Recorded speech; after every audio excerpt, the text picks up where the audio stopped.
Baik, sebelumnya Assalamualaikum warahmatullahi wabarakatuh. Di sini saya terima kasih terlebih dahulu kepada Bapak Rudiawan selaku dosen mata pengampu mata kuliah filsafat. Nah, di sini kami dari kelompok 5 ingin mewawancarai tentang penyakit insomnia. Nah, di sini sebelumnya perkenalkan, nama saya Sumaya Ananda Syarian dengan NIM 0801243323 IKN 9 semester 3 dengan teman-teman bernama Dewa Putri dan Cindy Sitopihan. Nah, di sini saya sudah bersama narasumber saya nih, teman-teman. Nah, sebelumnya Kak, boleh Kak perkenalkan nama Kakak siapa, usia Kakak berapa, dan Kakak sekarang berstatus sebagai apa? Baik, jadi perkenalkan nama saya Salvi Anggrani, usia saya itu 20 tahun. Statusnya itu mahasiswa di universitas yang sama, yaitu UIN Sumatera Utara. Nah Kak, saya ingin bertanya nih kepada Kakak. Kakak punya nggak sih Kak penyakit yang sudah lama diderita oleh Kakak?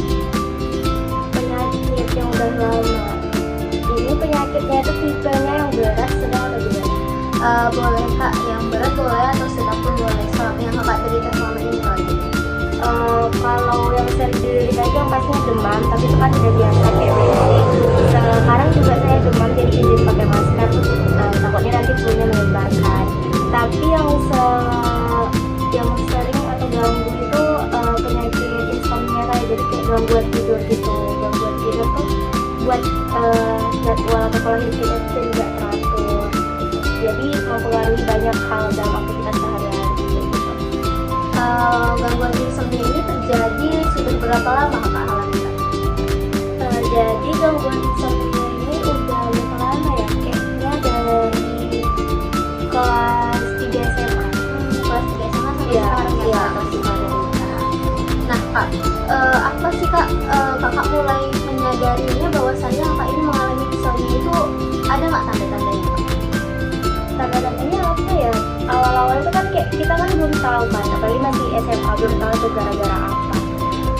Cuman paling seringnya itu karena tidurnya itu kan kualitasnya larut kan, kayak kadang mau sampai jam 3, jam 4 subuh gitu. Malah kadang kayak udah nggak tidur, terus kita kaget dengan suara azan, loh kok belum tidur dan tadi padahal siang hari kita juga beraktivitas, nggak tidur juga tuh siang harinya. Jadi kayak satu hari itu bisa non-stop nggak tidur gitu. Nah Kak, kan Kakak mengalami insomnia nih Kak, pasti ada penurunan dalam prestasi ataupun dalam kehidupan Kakak. Ada nggak sih Kak tantangannya? Kalau tantangan sih kayaknya nggak terlalu signifikan kalau waktu itu ya, pada zaman SMA. Cuman kayak kalau dari semenjak kuliah ini kayak, apalagi kalau kuliah ini kan kita jauh dari pantauan orang tua kan, jadi kita kayak lebih suka-suka hati lah yang bilang kayak gitu kan, malah kadang nggak tidur, nggak apa. Kalau dulu kan kayak masih orang tua itu kayak tidur gitu, atau kadang kayak dulu seringnya itu dipantau gitu kan, tidur kan. Kalau sekarang kayak ya udah tambah bebas, jadi sering larut tuh ke apa ya, pola tidur pasti ya. Terus kita jadi lebih ini males-malesan gitu. Kadang walaupun insomnia itu kita bukan sibuk ngerjain tugas, itu sih hal negatifnya, sibuknya tuh main HP kayak gitu. Jadi kan Kak, Kakak udah menyadari nih bahwasanya insomnia itu berdampak buruk pada kehidupan Kakak. Ada nggak sih Kak cara Kakak untuk mencegah agar tidak terus-menerus mengalami atau menderita insomnia ini Kak? Ada kayak kan beberapa artikel itu kan kayak saya pernah baca, katanya kalau kita mau tidur cepat itu hal gampang gitu katanya kan, kayak 7 menit itu kita langsung bisa tidur. Tuh saya udah pernah coba katanya. Jadi tipsnya itu katanya 1 jam kita itu nggak boleh terdistract sama handphone atau aktivitas media sosial.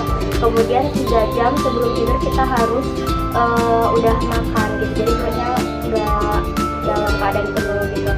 Dan itu hacknya kayak berhasil nggak berhasil gitu sih. Kadang-kadang kayak 1 jaman lebih gitu, kayak nggak tidur, kayak walaupun itu nggak megang HP ya, kayak kita ya udah tapi bolak-balik aja sih di tempat tidur dan sambil dengerin itu, tapi nggak tidur juga kayak gitu. Atau biasanya kayak dengerin musik gitu kan, biar kayak relax, supaya matiin lampu juga, terus nggak megang handphone gitu. Tapi kayak ngaruhnya itu bisa sampai kayak 2 jaman gitu, dari jam itu pun dari jam 11 lewat gitu ya, baru tidur. Jadi kan jam 11 lewat ditambah 2 jam gitu, kayak hampir mau jam 1-an gitu lah kan. Jadi kita tidur itu kan kayak masih terhitung lama gitu kan. Pengennya itu bisa tidurnya jam 10 atau 11 lah, itu paling lama kayak gitu. Nah, kakak sudah menyadari nih kak bahwasannya insomnia itu berupa buruk dan juga sudah mencegah nih. Kakak sudah mencari upaya-upaya untuk mencegah supaya insomnia ini tidak terjadi terus menerus kepada kakak. Nah kak, ada nggak sih kak pesan kakak kepada para pejuang insomnia di luar sana ataupun yang sudah berusaha seperti kakak tetapi masih terus berusaha nih, belum sepenuhnya bisa merubahkan pola tidurnya kak?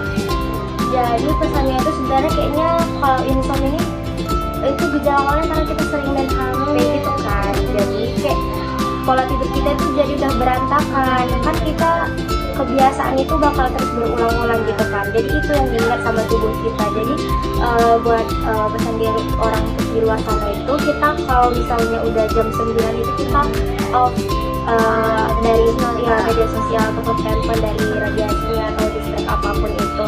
Karena kalau misalnya kita ada kayak sekali 2 kali itu udah jadi berkali-kali, jadi itu yang bikin keterusan membuat jadi susah tidur kayak gitu. Terus sih, apalagi kan Gen Z nih nggak bisa lepas dari HP sebenarnya.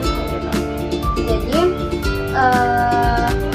kakak sudah menyadari, kakak juga sudah memberi pesan kepada pejuang para insomnia ini. Nah, jadi di sini pesan moral yang bisa saya ambil ataupun kesimpulan dari wawancara kita ini adalah kita harus menjaga pola tidur kita teman-teman. Nah, kita juga harus membatasi saat bermain handphone, tidak boleh terus-menerus ataupun berlarut-larut dalam menggunakan handphone. Nah, jadi bagi teman-teman yang belum terjangkit ataupun yang belum terkena insomnia ini, saya mohon dari kelompok 5 kami mohon untuk tidak menggunakan handphone secara berlebihan dan juga harus menjaga pola tidurnya, pola makannya supaya tidak terjangkit oleh insomnia. Dan untuk para pejuang insomnia, saya harap kalian bisa keluar dari penyakit insomnia ini.